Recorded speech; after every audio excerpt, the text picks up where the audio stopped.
C'est la semaine sainte qui, nous le voyons bien, et la liturgie nous le fait toucher, spécialement cette liturgie de l'institution divine pour nous sur terre, de l'Eucharistie.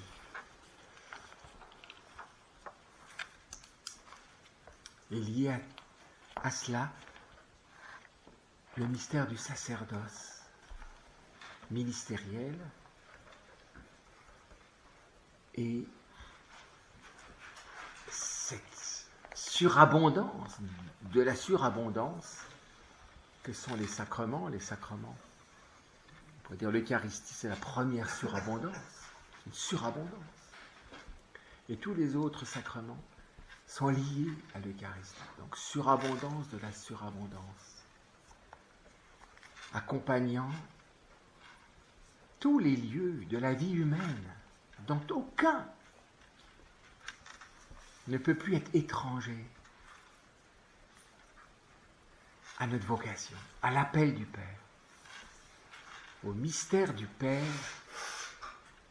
pour nous. Il est notre Père. Quand nous disons oui, notre Père, ne disons pas quelque chose de banal et méfions-nous beaucoup de tout ce que nous disons par cœur. Parce que dès que c'est par cœur, ça devrait pourtant être par le cœur, hein, mais malheureusement, c'est de la terrible mémoire qui fait que tout devient un peu comme un vieux cheval qui va à l'écurie. Alors, voilà. Mais quand on dit notre Père, vraiment, c'est tout. On voit bien que Jésus nous donne tout le Père à travers notre propre humanité. C'est bouleversant. Et de là,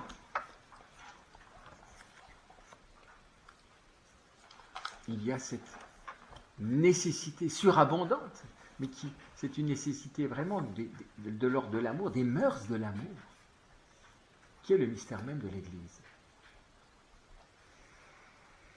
L'amour sert un autre pour lui-même et en même temps l'appelle à œuvrer, à entrer en communion dans l'amour même qui nous a choisis, élus, pour continuer l'œuvre d'amour, pour que cette œuvre d'amour déborde. Hein, c'est le problème de la fécondité. C'est pas un problème, non, c'est la question de la fécondité, c'est la beauté de cette réalité qui est la fécondité liée à l'amour. On ne peut pas saisir ce qu'est l'Église en dehors de la fécondité.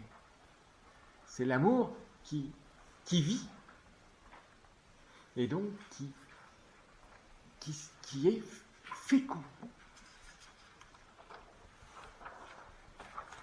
L'amour appelle la fécondité, et toute la nature nous le crie, en fait. Elle est partout, la fécondité dans la nature. Alors c'est une fécondité naturelle, on pourrait dire aveugle, mais là, c'est quelque chose de beaucoup plus fort, parce que cette fécondité-là, elle s'enracine dans les tréfonds de la liberté du cœur de l'homme. C'est cela que si l'épouse vient du ciel, c'est-à-dire qu'elle est un don qui vient de Dieu, elle est une élection qui vient de Dieu, elle appelle notre liberté, c'est-à-dire notre consentement, notre choix, notre oui. C'est ça, être élu. On est élu que quand on a dit oui. À une élection, on est ratifié. Alors évidemment, si les gens se portent candidats à une élection, on peut présumer qu'ils vont dire oui, puisqu'ils se présentent pour être élus. Donc, le oui précède l'élection, ce qui est horrible d'ailleurs. Mais une élection, dans le sens le plus profond du terme, on élit quelqu'un, et ce quelqu'un qui est élu dit oui ou non. C'est un peu terrible d'être candidat à. Mais une vraie élection, on n'est pas candidat à quelque chose. On est élu et puis on accepte ou on refuse. Donc l'élection, je suis élu quand j'ai dit oui. Tant que je n'ai pas dit oui, je ne suis pas élu. Et donc c'est notre oui. C'est le mystère de la liberté dans l'ordre de l'amour qui doit grandir de plus en plus au fur et à mesure où nous contemplons de plus en plus la vérité qui est la vérité. C'est un livre vivant, si j'ose dire. C'est un paradoxe de parler d'un livre vivant. La vérité, c'est le Christ vivant. L'évangile, c'est la vie du Christ, c'est le Christ vivant. La petite Thérèse l'avait bien touché. Alors c'est un livre, parce que nous, c'est notre moyen, mais c'est un livre vivant. Et c'est un livre de vie. Comme le dit l'Apocalypse, un livre de vie. Ceux dont le nom sont inscrits dans le livre de vie, c'est ceux qui veulent bien vivre de cette élection gratuite qui nous vient du Père. C'est ça, cette Église toute renouvelée, toute vivante du sacerdoce royal dont nous parle la constitution du concile sur l'Église, Lumen Gentium. Je ne sais pas si vous l'avez lu, mais ce serait bien un jour de lire cette constitution sur l'Église. L'évêque il a juste situé la définition de l'Église de Lumen Gentium hier dans l'homélie. Mais c'est moins sec que ce qu'il a lu, si vous lisez. Il y a plus qu'une définition dans cette constitution. Et le père Marie-Dominique avait un grand désir qu'une théologie de l'Église, on pourrait dire, tout éclairée par justement la théologie de l'amour, qui est la théologie mystique, qui est la sagesse théologique, serve à ce renouveau de l'Église, qui est l'Église qui peut dire vraiment à Jésus, viens. Et qui, au-delà de tous les combats apocalyptiques, dont Saint Matthieu nous parle l'autre jour au chapitre 24, mais si vous regardez toute la grande révélation de l'Apocalypse, eh bien, nous parle de ce combat acharné, mais dont on voyait hier que la victoire sur le mal est révélation de cet amour. Cet amour jusqu'au bout. Donc de la fidélité et de cette fécondité surabondante qui jaillit au cœur d'un combat où l'amour est plus fort que le mal. Ce que le géant nous montre au pied de la croix, au chapitre 19, parce qu'au pied de la croix, ce qu'aucun évangéliste n'avait osé écrire, puisqu'il n'en avait pas été les témoins, et c'est un vrai secret, celui-là même qui l'a vécu en témoigne, puisqu'au pied de la croix est conçu, on pourrait dire au sens fort, la première cellule de l'Église. Cellule vivante d'amour entre Jésus, Marie et Jean. Et où se tisse un lien fraternel nouveau, même vital d'une façon extrêmement forte, puisqu'il s'agit d'un lien filial. Voici ton fils, voilà ta mère. C'est donc un lien d'amour où Marie accepte, parce que voici ton fils, avoir un fils, c'est donner sa vie pour ce fils. Et un lien filial, autre, voici ta mère, c'est recevoir de cette créature étonnante qui est Marie. L'éducation et l'enfantement au mystère même de Dieu qui veut se communiquer à nous. Il y a un engendrement dans la vie de Dieu à travers cette maternité qui nous montre d'une façon extrêmement profonde ce qu'est le mystère de l'Église et comment l'Église, elle naît de la croix. Elle naît de la croix. Saint Augustin l'avait dit à l'époque, à travers le sang et l'eau, qui signifie les sacrements de l'Église, le sacrement de la nouvelle naissance, du baptême et le sacrement de l'Eucharistie.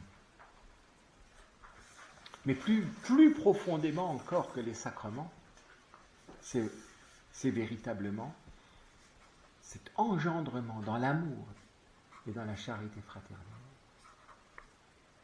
qui mobilise les engendrés. Et où le mystère de la maternité, et s'il y a une mère, il doit y avoir des enfants, est tout à fait premier et essentiel. S'il n'y a pas d'enfant, eh ben, la mère, elle est vaine. Si personne ne veut se laisser enfanter, la mère est là, mais elle ne peut enfanter personne. Je crois que le renouveau de l'Église se prend vraiment de ce moment au pied de la croix, et c'est pour ça que c'est très important d'aller jusqu'au bout de la croix. Si nous sommes absents de la croix, le mystère de l'Église, dans ce qu'il a de plus vital, ne peut pas éclore et ne peut pas être vivant. On va fonctionner. Vous voyez, on va consommer. On consomme des sacrements, qu'on fonctionne, mais ce n'est pas ce grand mystère. Et c'est curieux que au moment de ce grand combat qui nous est montré dans l'Apocalypse au chapitre 12, où l'on voit bien cet affrontement du bien et du mal, à travers non pas directement le Christ, mais à travers la créature mobilisée pour et par le mystère du Christ. Cette femme enveloppée du soleil, donc toute prédestinée au mystère du Christ, et toute relative au Christ, toute vivante pour le Christ et du Christ, qui vient enfanter le Christ dans les âmes, puisqu'il est mis au monde. Il est mis au monde, donc c'est l'enfantement du Christ dans les âmes. Et pour que cet enfantement pour que le fruit, ce par quoi il y a cet enfantement, que le Christ ne soit pas enfanté dans les âmes, c'est voler le Christ, avant qu'il soit enfanté dans les âmes. Toujours voler le Christ. Il y a beaucoup de manières de voler le Christ, ce dragon. Mais le Christ lui échappe. Cet enfant qui est prêt à dévorer son enfant aussitôt né. Chaque fois que le Christ naît, on pourrait dire, vous voyez, du côté, on le voit plus facilement du côté des sacrements, mais l'évêque parlait hier de la conversion. Dans la conversion, c'est une naissance du Christ en moi. La conversion, c'est vraiment un nouveau rapport au Christ. C'est naître dans le Christ. C'est une actuation du baptême. Vous voyez ce que je veux dire ? C'est vraiment le Christ naît en moi. Et tous ceux qui accompagnent les catéchumènes, et on le voit bien ça se voit surtout chez les adultes. Bon, chez les tout petits, on le voit mal parce que généralement c'est les parents qui ne sont pas parents et qui laissent totalement en friche le don que Dieu a fait dans l'âme de l'enfant. C'est-à-dire qu'il n'y a aucune initiation chrétienne. Or, normalement, c'est la première, on pourrait dire, c'est ce qu'il y a de primordial dans le ministère maternel, si j'ose dire, éducatif de la mère sur l'enfant. Plus que le sein. Disons que ça devrait aller en même temps. Elle devrait déjà lui chanter le « Je vous salue Marie ». rire, ingratitude appelée.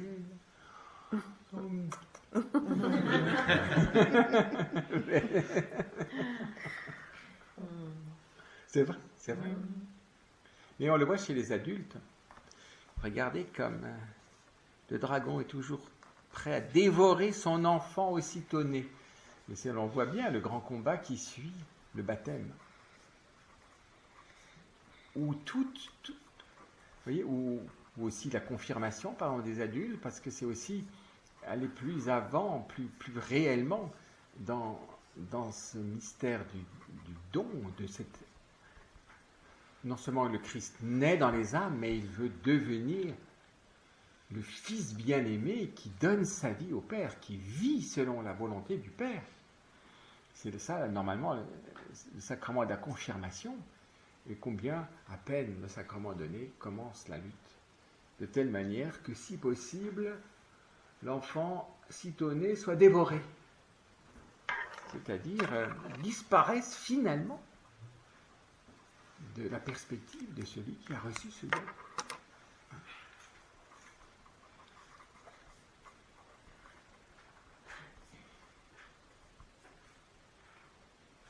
Alors il y aurait beaucoup à dire dans cette lutte où la femme s'enfuit au désert. Le désert, c'est quoi? Quel est le lieu?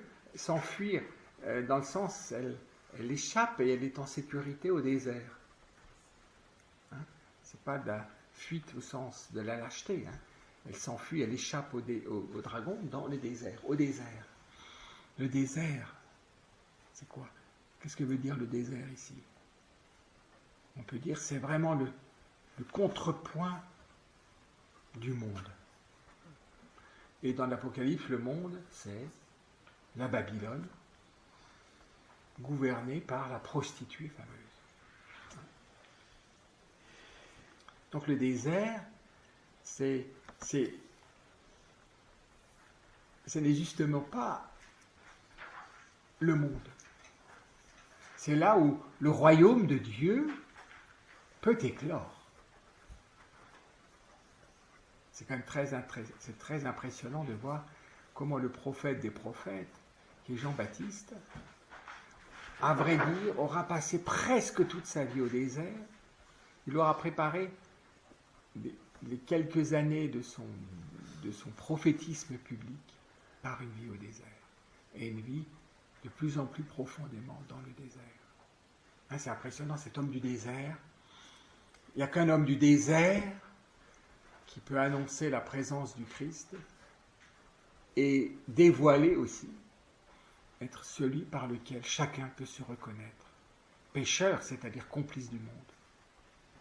C'est pour ça que quand Jean-Baptiste vient baptiser au bord du Jourdain, c'est vraiment l'homme qui est indemne du monde. L'homme du désert. C'est pas aller dans le Sahara, c'est pas aller au Negev, c'est pas aller, vous voyez, aller au désert, c'est vraiment vivre d'un autre esprit que celui du monde. Il faut chacun y réfléchir. Comment? Parce que l'Église ne peut être elle-même que si elle est au désert, où elle est nourrie par Dieu 1260 jours. Et elle reçoit les deux ailes du grand aigle pour aller au désert. C'est ça le lieu de l'Église. C'est là où l'Église est elle-même. Quand l'ouverture au monde dont parle Gaudium et Spes, le concile, c'est pas pactiser avec le monde. C'est pas être d'accord avec le monde. C'est entrer dans ce monde afin de s'approcher de l'homme qui est dans le monde et qui très souvent, parce qu'il est dans le monde, est du monde. Comment faire que l'homme qui est du monde devienne un homme qui est dans le monde mais qui n'est plus du monde? C'est-à-dire qui vit une nouvelle, d'un nouvel esprit, vous voyez, d'un nouvel esprit, de l'esprit du Christ. L'esprit du Christ vit en lui. Donc le Christ est né en lui. Et c'est la grande mission de l'Église de faire naître le Christ dans les âmes. Le Christ vit dans les âmes. C'est ça l'Église vivante. L'Église ne vit dans les âmes que si le Christ vit dans les âmes, et donc que si les âmes vivent du Paraclet, animées par le Paraclet.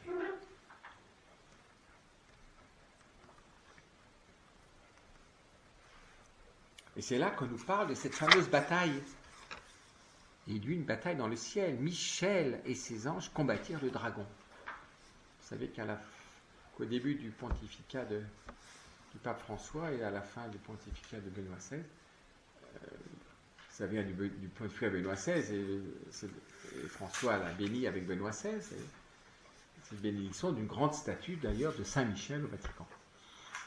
Pas, je pense, pour des buts purement esthétiques, qui est Saint-Michel dans les jardins du Vatican, mais surtout, et aussi la mise de Saint-Joseph dans toutes les prières eucharistiques, c'est bien les protecteurs de l'Église, vous voyez, qui sont engagés dans le dessein de Dieu sur les hommes. C'est vraiment le dessein de Dieu sur les hommes. Faire des hommes des fils vivants de sa paternité. Et donc, ceux qui vivent de son amour et qui portent la fécondité de son amour. C'est ça la compassion. Je désire que tout homme puisse le vivre, vraiment. Et je donne ma vie pour que le Christ puisse naître en tout homme. Et pour cela, il faut que moi, je suive le Christ. Si je ne suis pas du Christ, et être du Christ, c'est suivre l'agneau partout où il va. Et l'agneau, il est engagé dans un combat à mort. Ce combat à mort est très étonnant parce que normalement la mort signe la victoire de celui qui est vivant. Dans un duel, des fois les duels, quand ils étaient vraiment jusqu'au bout, il y en a un qui sort vivant et l'autre est mort. C'est pour ça qu'on a fini par arrêter les duels, parce que dans le duel devait se révéler la justice. Donc finalement, alors, c'est peut-être le plus fort qui l'emporte ou le plus malin, mais c'était ça le duel. Voilà. Et ça se terminait par, il y en a un qui survit, l'autre qui est mort. C'est un écho de ce qui se passe au niveau spirituel. Vous voyez, vraiment l'enjeu, c'est que jamais le Christ ne vive sur terre. L'Église, comme disait Guardini et d'autres, c'est l'incarnation continuée du Christ. Ça veut dire, l'Église, c'est le Christ qui continue de vivre sur terre, à travers chacun des enfants de Dieu. Donc le Christ ne veut vivre sur terre qu'à travers des hommes qui l'ont reçu au plus intime de leur cœur. C'est ça l'Église sainte, catholique et apostolique. C'est le Christ qui vit dans les cœurs. Et on voit bien que la première Église, c'est Marie, puisque non seulement le Christ vit en elle, puisque c'est elle qui va le mettre au monde, mais elle vit pour le Christ et du Christ toute sa vie. Et on le voit, puisqu'elle est toute vivante du Christ, pour le Christ, c'est-à-dire du Père, puisqu'elle est d'accord avec le mystère de la croix. Elle est d'accord avec l'accomplissement de la vie de Jésus sur la croix. Vous vous rendez compte, ça ? Elle est d'accord, c'est-à-dire qu'elle coopère. Elle le veut. Elle veut ce sacrifice d'amour pour la gloire du Père et pour le salut des hommes. Elle le veut. C'est pas elle supporte ou elle subit ou elle est fidèle simplement. Elle le veut. C'est-à-dire qu'elle offre le Christ. Elle s'offre avec le Christ. Et c'est pour ça qu'elle devient mère. Elle est une avec le Christ. C'est-à-dire, le Christ et Marie sont bien d'accord dans la volonté du Père. Ils veulent l'un et l'autre ce que veut le Père. Donc Marie veut ce que veut le Père. Donc elle veut l'offrande du Christ. Elle le disait sans le savoir totalement. Jésus lui dira, « Femme, mon heure n'est pas encore venue. » Quand elle demande le vin à Cana. Vous voyez jusqu'où l'amour demande cette coopération, c'est extraordinaire. Femme, mais tu réalises qui tu es maintenant pour moi? Elle n'est pas seulement la maman, elle n'est pas seulement l'amie la plus fidèle, on pourrait dire. Quand les liens filiaux et maternels ont mûri, c'est une vraie amitié. C'est plus que ça. Réalises-tu ce que tu me demandes, qui tu es pour moi, ce qui t'unit à moi, combien tu es une avec moi, puisque en demandant du vin, te rends-tu compte que tu veux ce que veut le Père pour moi, c'est pourquoi je suis né, c'est pourquoi je me suis incarné, c'est-à-dire donner ma vie, afin que le Père soit Père de tous les hommes de bonne volonté, tous ceux qui veulent bien recevoir ça. On ne peut pas obliger. On ne peut pas obliger à recevoir un don d'amour. Tous ceux qui veulent bien. Ou même ceux qui ne veulent pas, mais qui ne disent pas non. Tous ceux qui se laissent faire. Il y a plein de gens qui se laissent faire sans dire oui. Mais ils ne disent pas non. Si vous dites non, les quantités ne disent pas oui, mais ils ne disent pas non.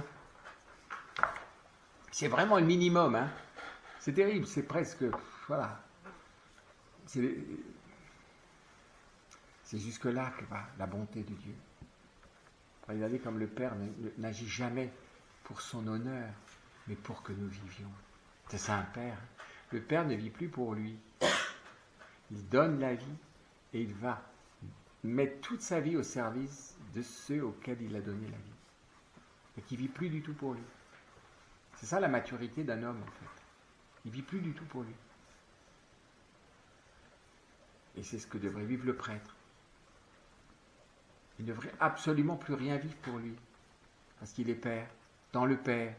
Père dans la paternité de Jésus à la croix, dans son sacerdoce, et Père donc aussi dans la paternité du Père, qui donne sa vie. À Cana, ça éclaire d'une façon extraordinaire la croix. C'est le 6e jour de la première semaine de l'évangile de Saint Jean, je crois. C'est le 3e jour. C'est le 3e jour? Non. Comment? Non. Après les 4 jours. Le lendemain. Le 3e jour. Oui, mais... Oui. 1, 2, 3. Et alors le 3e jour, 3 jours après la rencontre avec Philippe et Nathanaël, donc 3 plus 3, ça fait 6. Jean-Marc, tu es resté à la matérialité du texte. Tu t'es fait rouler. Ça fait 7. Comment? Ça fait 7. 7, pourquoi? Il y a le premier. 1, Oui, 2... avant le lendemain, c'est le lendemain du premier jour. Oui, le lendemain du premier jour, c'est le premier disciple. Non. Après, le lendemain, c'est Philippe de Bethsaïne, 3e. Et puis 3 jours après, c'est le 6e jour, non? Non? Oui, 7, c'est vrai. Comment? Le lendemain. Ah oui, pardon. Verset 29, Ah oui, pardon. fait 7. Oui, c'est vrai. Le témoignage de Jean-Baptiste, oui. Oui. 1, 2, 3, 4, 7e. Voilà. Donc c'est le 7e jour. Donc c'est, on pourrait dire, c'est le 7e jour, c'est C'est le jour du repos de Dieu, hein, c'est le jour de l'accomplissement, où l'amour est accompli. L'amour est accompli. Et donc, Marie est donc appelée à être vivante dans l'accomplissement de l'amour, c'est-à-dire dans sa fécondité. Elle est vraiment l'épouse. Quand l'amour est accompli, elle est l'épouse. C'est un amour consommé. Elle est dans l'amour consommé. Donc, elle est l'épouse. Elle lui demande la fécondité, en fait. Donc, elle est l'épouse. Hein? C'est extraordinaire.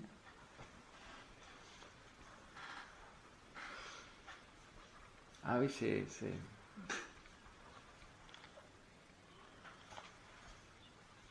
Donc alors, pour voir oui, ce que nous avions déjà vu, hein, cette bataille avec Michel et l'accusateur. Je pense que quand l'accusateur est omniprésent, ça signe. L'accusateur de nos frères qui les accusait jour et nuit devant notre Dieu. C'est incroyable, ça. Mais eux, comment dire, l'ont vaincu par le sang de l'agneau.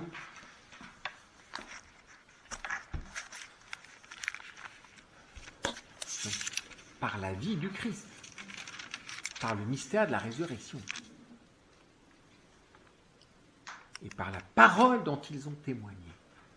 Donc, ils sont devenus vivants du sang de l'agneau et ils sont devenus de vivants témoignages du Christ. Donc, c'est accepter, vous voyez, c'est d'être le Christ, c'est de laisser le Christ vivre en nous, en se servant même de l'accusateur et de l'accusation. L'accusation, je vous ai dit, elle trouve des éléments matériels, réels chez nous, puisque nous sommes pécheurs. Mais comment je vis d'être accusé?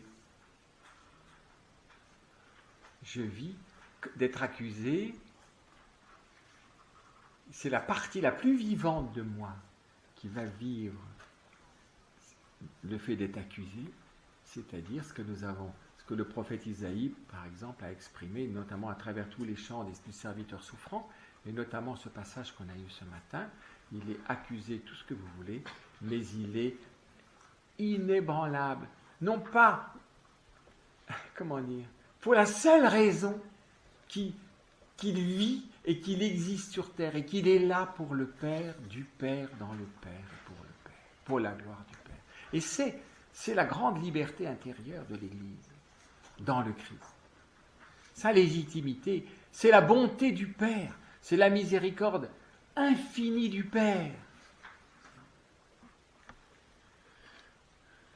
Parce que l'accusateur veut neutraliser cette bonté du Père. Parce que de cette bonté du Père vient l'élection de l'homme, comme son chef-d'œuvre, comme la création bien-aimée. C'est pour ça qu'il veut que l'homme jamais ne devienne libre dans l'élection du Père. Et vous comprenez que si nous vivons l'accusation, comme le Christ a vécu de l'accusation, nous en plus, il faut nous reconnaître pécheurs. Mais je suis un pécheur pardonné. C'est ça l'expérience actuelle du chrétien. Tu m'accuses de mon péché, oui, tu peux m'accuser de mon péché, mais je suis un pécheur pardonné. Et mon péché me fait connaître le Père comme rien sur terre. Rien ne me fait plus connaître le Père que de vivre le pardon du péché. Ce que nous montre la parabole de l'enfant prodigue. C'est dans le pardon de sa conduite, mais horrible, la conduite du fils le plus jeune, et si je le regarde de près, c'est affreux. C'est un égarement sans nom, un mépris du Père. Mais c'est dans ce retour qu'il découvre le Père.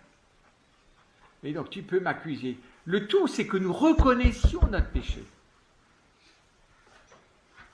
Tout est dans le fait de reconnaître son péché, de se reconnaître pécheur. C'est pas d'être sans péché, c'est de se reconnaître pécheur. Ah ben merci, tu m'as fait voir mon péché. Je te remercie le monde. Ah ben tu m'as fait voir mon péché. eh bien je vais courir vers mon Père. Tu viens avec moi? Ou bien toi tu m'accuses, mais en fait tu vis exactement ce dont tu m'accuses. Et tu n'as pas du tout l'intention de changer. Ton seul but, c'est de m'accuser. Vous voyez? Parce qu'on va dire, l'Église a perdu toute crédibilité. Si c'est politique, si c'est rhétorique, si c'est de la communication, si c'est de je ne sais pas quoi, oui. Mais si c'est tout ce que je peux te dire,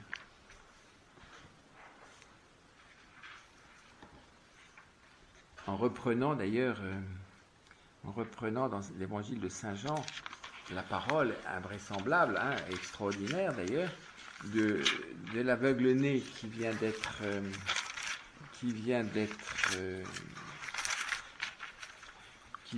guéri. Où est-ce qu'il est? 9.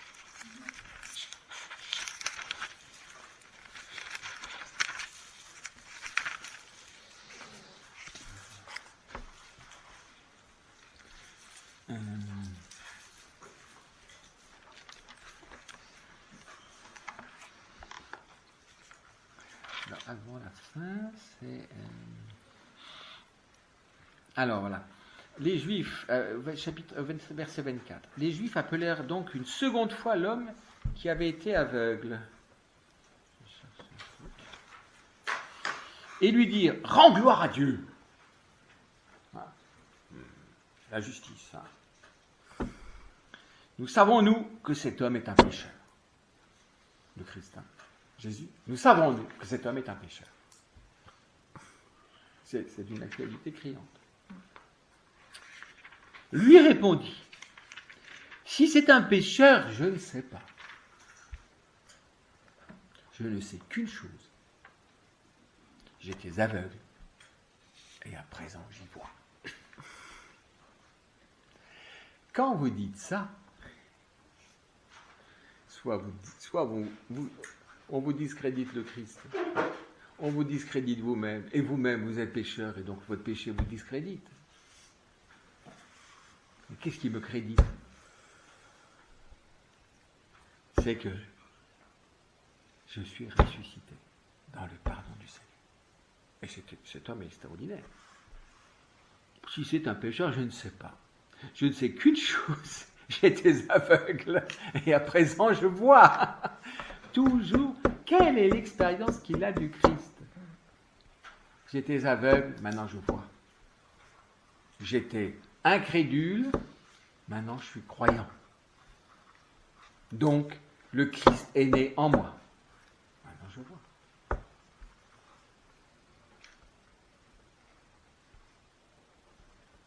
C'est quand, et on le verra si on a le temps, au début de la première épître, Saint Jean le dit bien, si vous dites que vous êtes sans péché, et ça c'est pour l'Église, cette première épître, vous faites du Christ un menteur.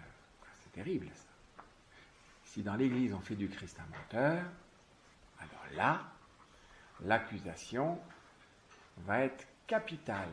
Dieu va se servir de l'accusation du monde pour signifier ma mort. Si je dis que je suis sans péché, je fais du Christ un menteur. Le problème, c'est quand je justifie mon mal. C'est terrible ça. Mais le problème, c'est pas d'être sans péché, c'est de le reconnaître. Et d'être un pécheur pardonné. Comme l'aveugle-né est un voyant, un aveugle voyant. Je suis un aveugle voyant. Je suis un aveugle guéri. J'étais sans lui, j'étais aveugle. Par lui, je suis vivant. C'est tout ce que je peux vous dire. Vous dites ça. S'il est pécheur, il est ceci, il est cela, il est quoi, il a... J'en sais rien ce que vous dites, si c'est vrai ou pas vrai. Moi, tout ce que je sais, c'est que j'étais aveugle et maintenant je vois. Eh bien, quand il s'agit d'accusations dans tous ordres, c'est là qu'il faut revenir, toujours. Ah, tu dis ça. Moi, tout ce que je sais, j'étais aveugle et maintenant je vois. C'est le réalisme de l'expérience du Christ et des personnes. C'est tout ce que je peux vous dire. Mais l'accusateur, regardez comme il travaille. Il disqualifiait. Nous savons que des pécheurs. Regarde ça. Regardez ça. Comme on veut le détacher du Christ. Nous savons qu'il est pécheur. Et alors, pécheur, c'est terrible. Nous savons que cet homme est un pécheur. Et après, en lui répondant, maintenant je vois. Il lui répond, que t'a-t-il fait? Comment t'a-t-il ouvert les yeux? C'est comme s'il voulait la recette. Il leur répondit, je vous l'ai déjà dit et vous ne m'avez pas écouté. C'est pour ça. Regardez, il ne discute pas. Il n'entre pas en discussion. Je vous l'ai déjà dit et vous n'écoutez pas. Point. Arrêtons. Parce que le diable se nourrit de ces discussions sans fin. Je vous l'ai déjà dit. Vous n'écoutez pas. Ça veut dire, vous ne voulez pas entendre. Comme vous avez un a priori absolu contre le Christ, vous ne voulez rien entendre. En tout cas, si je ne vous dis pas ce que vous voulez entendre, vous n'entendez rien. Bon.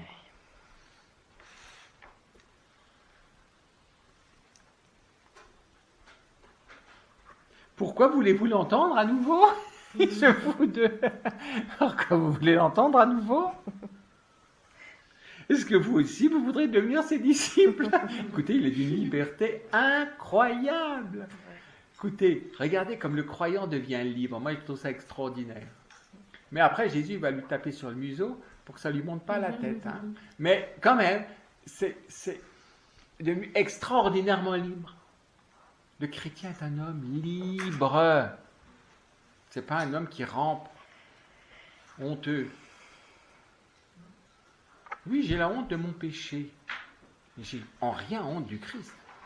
Et même mon péché devient, on pourrait dire, une plaie glorieuse, parce qu'elle est le lieu où toujours je reçois à la source du cœur du Christ la paternité de Dieu qui me donne vie, qui me ressuscite. Le mystère pascal est actuel. Je suis un vivant du mystère pascal.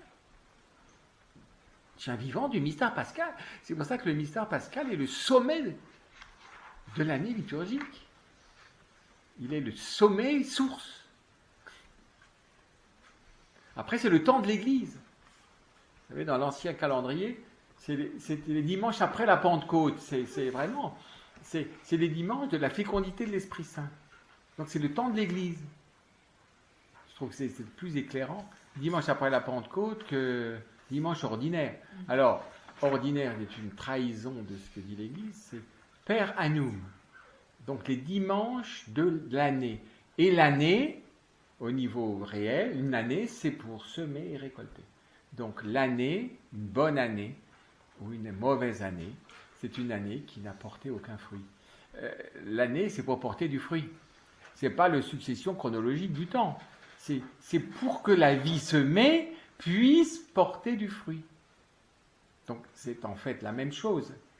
Mais vous voyez, on est revenu à une chose plus matérielle. Mais si vous appelez ça ce temps ordinaire, ordinarius selon l'ordre des jours.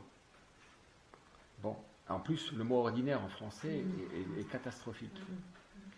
Per annum. Dimanche. Per annum, c'est difficile à traduire. Durant l'année, mais per, à travers lesquels l'année s'accomplit. C'est les dimanches de l'année, enfin, comment dire, c'est les grands, c'est les 50, enfin, c'est les relais vraiment de l'année. C'est donc de la vie qui de germe est appelée à porter du fruit, jusqu'à la récolte, comme au chapitre 14 de l'Apocalypse. Le jugement dernier, c'est une récolte. C'est exprimé dimanche après la Pentecôte, puisque cette fécondité est l'œuvre de l'Esprit Saint. Et l'Église, elle n'est Église que parce qu'elle reçoit l'Esprit du Père et du Fils. Donc c'est l'Église du Paraclet.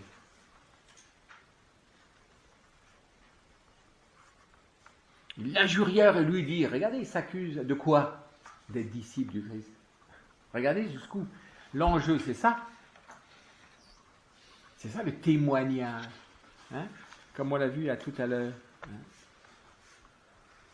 Le témoignage. Ils ont témoigné. Et la parole dont ils ont témoigné, car ils ont méprisé leur vie jusqu'à mourir. C'est la grâce qu'il faut demander. Nous ne pourrons suivre l'agneau partout où il va que si nous méprisons notre vie jusqu'à mourir. Alors mépriser, pas au sens premier du terme, ne pas mettre ma vie temporelle au-dessus du don de ma vie. C'est-à-dire de la garder pour moi. C'est dans ce sens-là. Si je la garde pour moi, elle va devenir vaine, cette vie. Mon existence va devenir vaine. Il n'en restera rien. C'est pour ça, celui qui garde sa vie la perd. Celui qui la donne la retrouve. La retrouve dans le sens, la retrouve. Je retrouve une vie, mais bien plus grande que celle que j'avais reçue. Une vie au centuple. Je la retrouve, mais c'est pas retrouver ce que j'avais déjà, c'est je vis en plénitude. Dans l'épître aux Corinthiens. Dans le deuxième, je sais pas, c'est la première. Jean-Marie. Oui, toi, de temps en temps, hein, quand même. Afin que notre vie ne soit plus à nous-mêmes. 2 Corinthiens 5. Voilà. Comme quoi, il a encore des... Hein. Donc, soyez donc dans la joie, vous les cieux et leurs habitants. Regardez, là, on est appelés à être donc des habitants des cieux. Cieux et leurs habitants. Le chrétien est un habitant des cieux. C'est pour ça que nous devenons chrétiens du ciel. Je ne peux pas être habitant des cieux, de la terre. C'est du ciel que vient l'épouse. Donc je deviens habitant des cieux, sur la terre.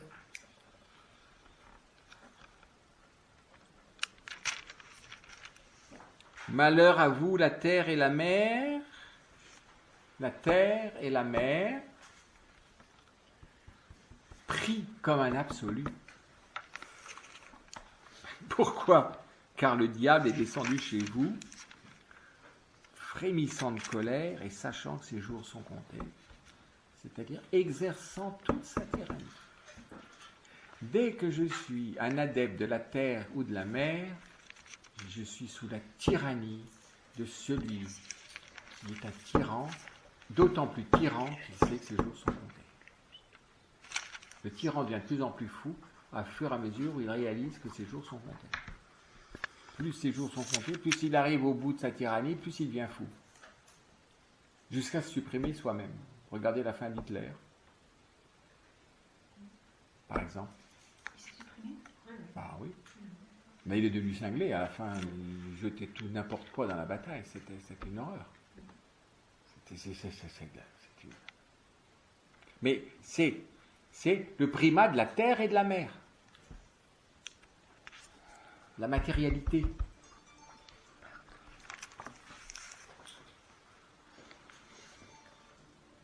Je crois que c'était vous qui jouiez.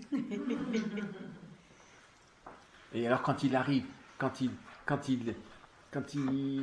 a tout son truc et tout ça, qu'est-ce qu'il fait ? Qu'est-ce qu'il supporte pas ? Il se lance à la poursuite de la femme. Parce que tant que la femme est vivante, c'est terrible.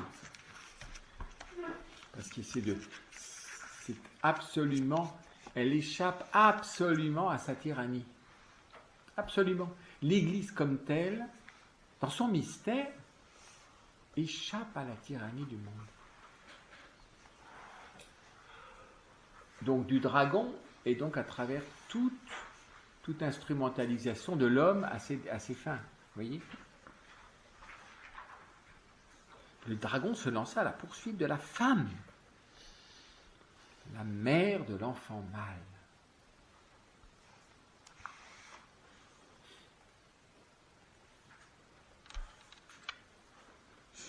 Donc la mère de Dieu.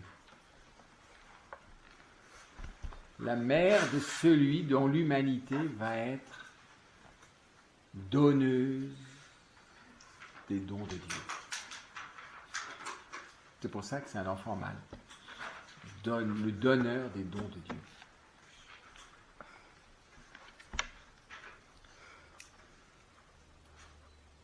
Le mais, il y a beaucoup de mais dans cette mauvaise traduction de la Bible de Jérusalem, juste au moment où il ne faudrait pas le mettre. Comme à l'Annonciation, là, mais elle reçut les 2 ailes du grand aigle pour voler au désert. Comment peut-on mettre mais à ce moment-là? Alors, mais, c'est une catastrophe. Hein? Je sais pas, il y a encore mais? Il y a encore ce mais? Oui? Non, là, vous, chez vous? Mais? Alors, pour cela, dès lors, j'en sais rien, enfin, mais pas mais. Elle reçut les 2 ailes du grand aigle pour voler au désert jusqu'au refuge où, loin du serpent, elle doit être nourrie un temps et des temps et la moitié d'un temps. Ça, je crois que c'est une lumière capitale pour l'Église de ce temps. Vous voyez qu'elle n'a plus rien à voir avec le monde, avec l'esprit du monde. Mais elle doit être d'autant plus au désert qu'elle est appelée à vivre au cœur du monde. Si Jean-Baptiste a vécu au désert, Jésus, il a été terriblement plongé au cœur du monde. Et c'est pour ça que son entrée triomphale à Jérusalem a quelque chose de beau et en même temps de terrible, parce qu'en fait, il descend, c'est pire que la descente dans le Jourdain, il descend dans Jérusalem, qui est vraiment un nœud de vipère. Quand il entre à Jérusalem, il vient, on pourrait dire, sanctifier le lieu le plus corrompu qui soit, de mensonges et de non-vérité, de refus de la foi. Parce que la corruption, c'est le refus de la foi, et le refus du Christ. C'est la corruption la plus terrible.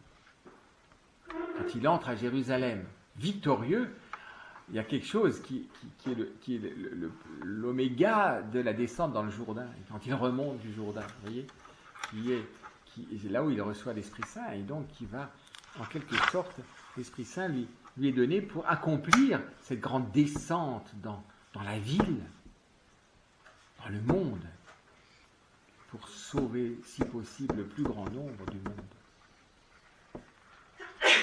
Et de quoi il vit?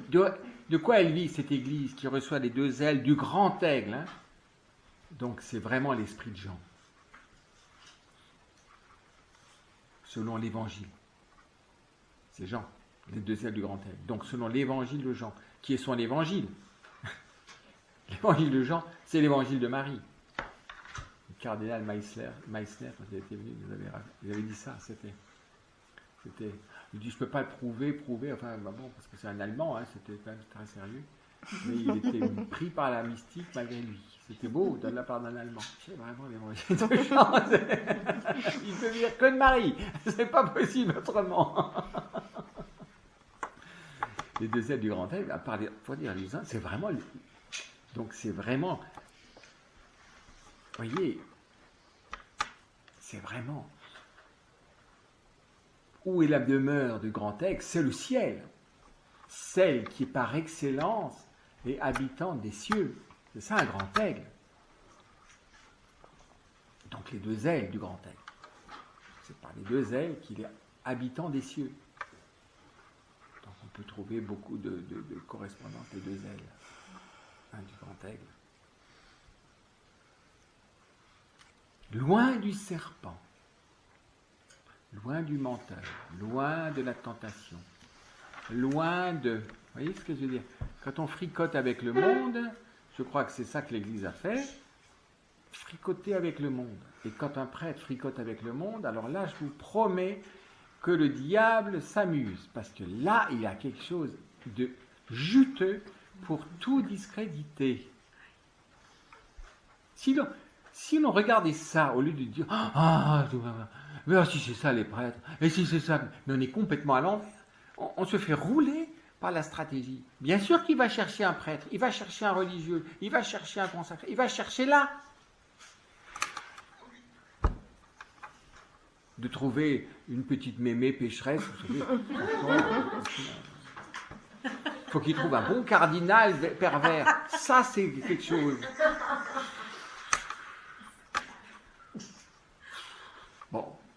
pauvre curé pervers, bon, ben, c'est pas vrai, mais enfin, quand même, un cardinal, puis, il faut, voilà. Oh, les évêques, on les attrape, on va les attraper, c'est assez facile à attraper, hein. Vous cherchez Lewis, ça, il va vous dire comment on les attrape. Hein. Comment un petit diable est initié pour bien prendre un bon cardinal, il a réussi après. Vous savez, c'est comme une ligne de pêche quand on a un saumon de 10 kilos, et on se dit comment faire, parce que toute la ligne elle va se déchirer. Comment on va faire pour arriver à tirer ce gros poisson?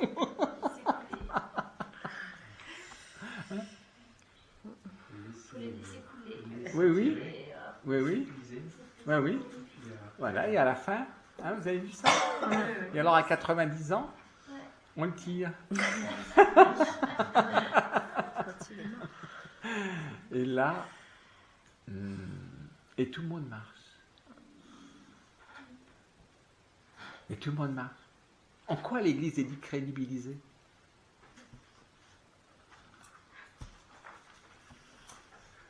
Regardez, comment je regarde l'Église? Comme les païens? Je devrais dire, l'un des nôtres est mort. Smyrne.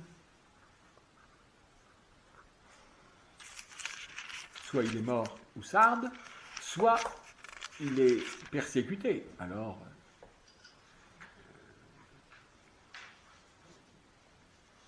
c'est Smyrne au nouveau positif.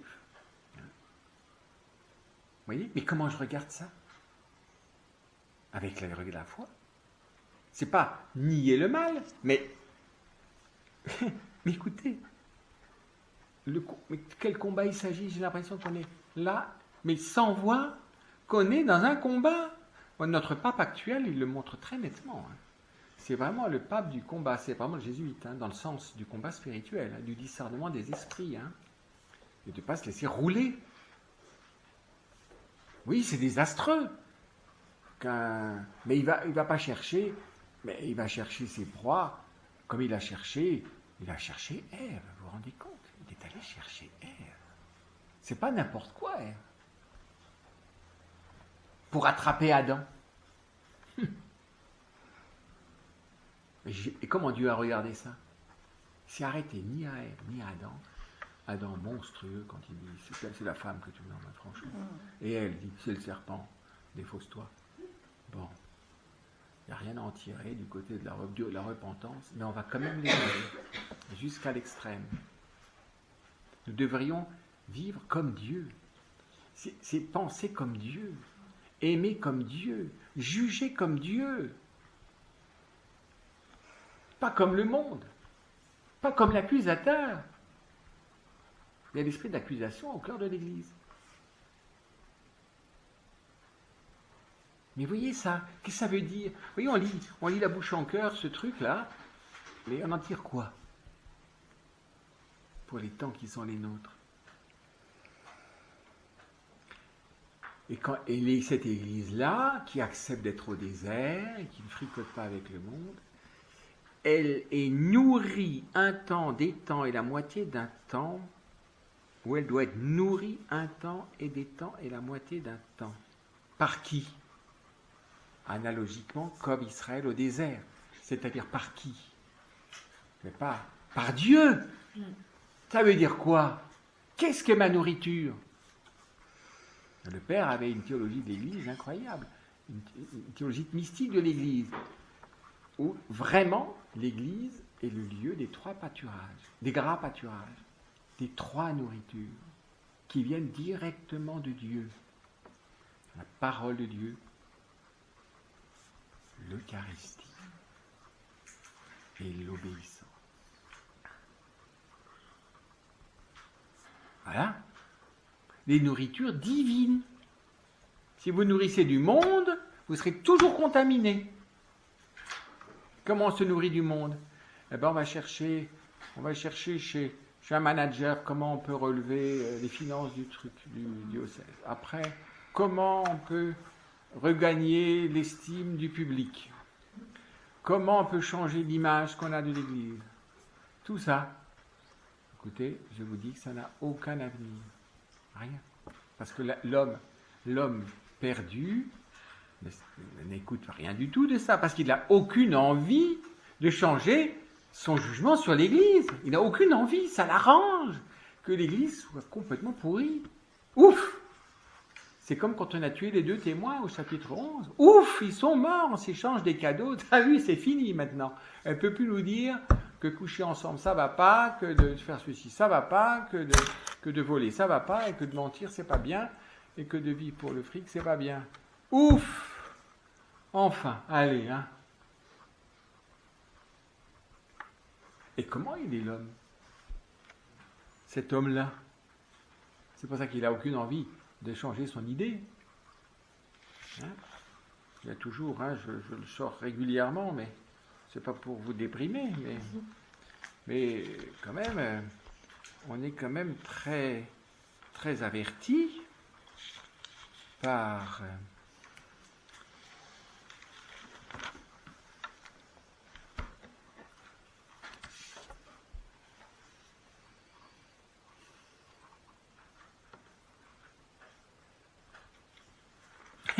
voilà pourquoi Dieu leur envoie une influence qui les égare, qui les pousse à croire le mensonge.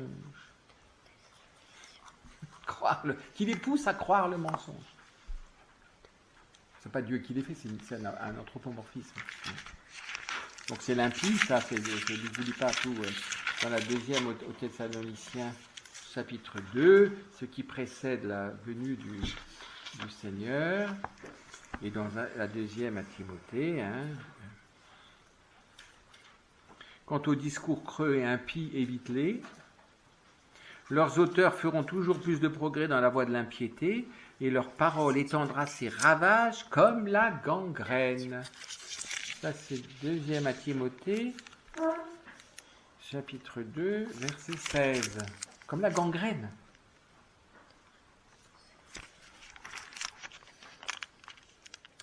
Et puis, chapitre 3, sache bien, par ailleurs, que dans les derniers jours surviendront des moments difficiles. Les hommes, en effet, seront égoïstes, cupides, vantards, orgueilleux, diffamateurs, rebelles à leurs parents. Hein, c'est l'anti-esprit filial. Hein. Ingrats, sacrilèges, sans cœur, sans pitié, médisants, intempérants, intraitables, ennemis du bien, délateurs, effrontés, aveuglés par l'orgueil, plus amis de la volupté que de Dieu, ayant les apparences de la piété. On a un président comme ça qui a les apparences de la piété. Il dit tout ce qui est bien. Mais reniant ce qui en est la force, ce qui en est la force. Ils sont bien du nombre, la piété, l'apparence. Ben oui, c'est l'amour filial. Ils sont bien du nombre ceux qui s'introduisent dans les maisons et envoûtent les femmelettes chargées de péché, entraînées par toutes sortes de passions, et qui, toujours à s'instruire, ne sont jamais capables de parvenir à la connaissance de la vérité. Ils se dressent eux aussi contre la vérité, hommes à l'esprit corrompu, sans garantie en matière de foi. Et plus loin, chapitre 4, verset 3. Car un temps s'installera ou viendra où les hommes ne supporteront plus la saine doctrine, mais au contraire, au gré de leur passion et l'oreille les démangeant, ils se donneront des maîtres en quantité et détourneront l'oreille les démangeant, hein, de la vérité pour se tourner vers les fables. Hein? Pour toi, sois prudent en tout. Supporte l'épreuve. Fais œuvre de prédicateur de l'Évangile. acquitte-toi à la perfection du ministère. Quant à moi, j'ai combattu jusqu'au bout le bon combat, j'ai achevé ma course, j'ai gardé la foi. C'est ça la victoire. Je suis vainqueur. C'est pas que j'aurai pas la tête coupée. J'ai gardé la foi. C'est ça être vainqueur. C'est pas garder la vie sauve. C'est pas n'avoir pas de problème. C'est garder la foi. Le serpent vomit alors. Alors donc cette nourriture, hein, de quoi je me nourris? Quelle est la nourriture du mystère de l'Église? Chaque vivant a sa nourriture propre à sa propre vie. Quelle est la vie propre? Quelle est la nourriture propre de l'Église? Les trois nourritures.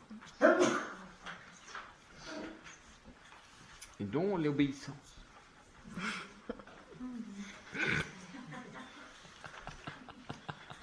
Parce que l'Eucharistie, c'est facile de croire sa nourriture de l'Eucharistie.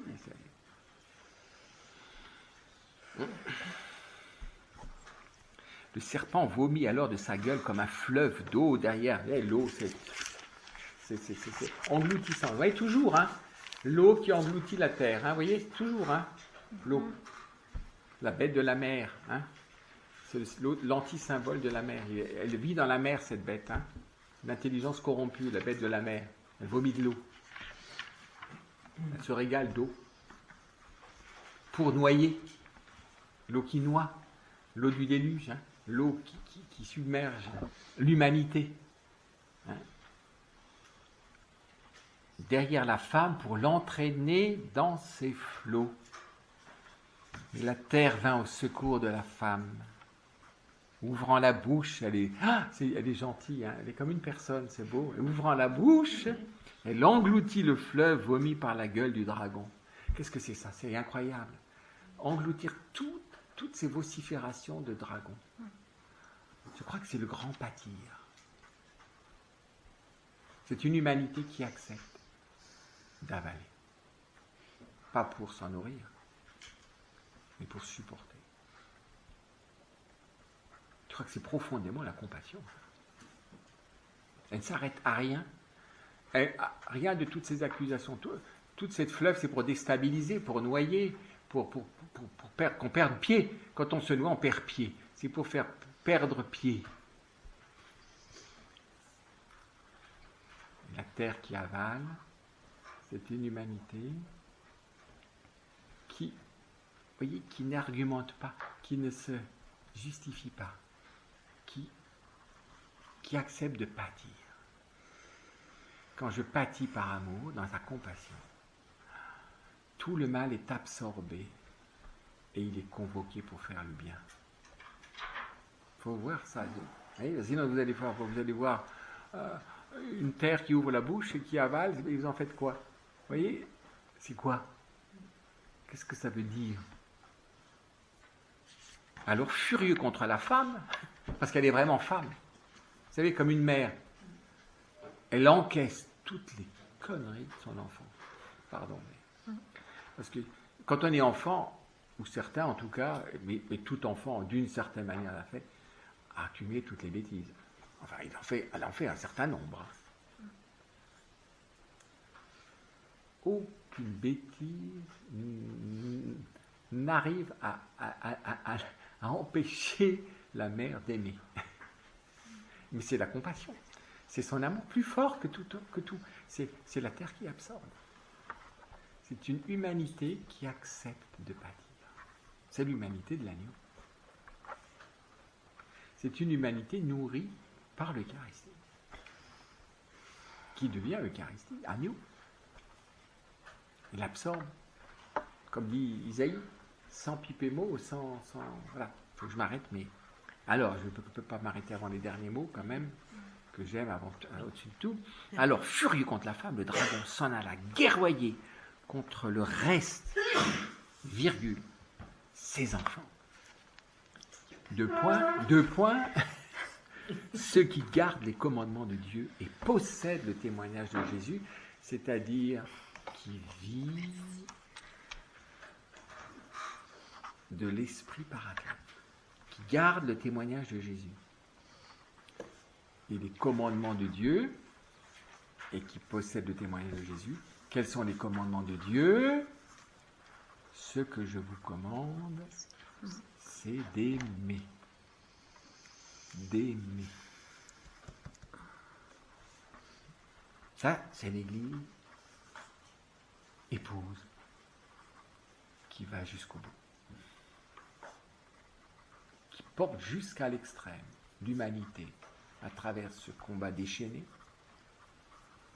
et qui peut dire, parce qu'elle est assurée dans l'amour pour tous les hommes, viens.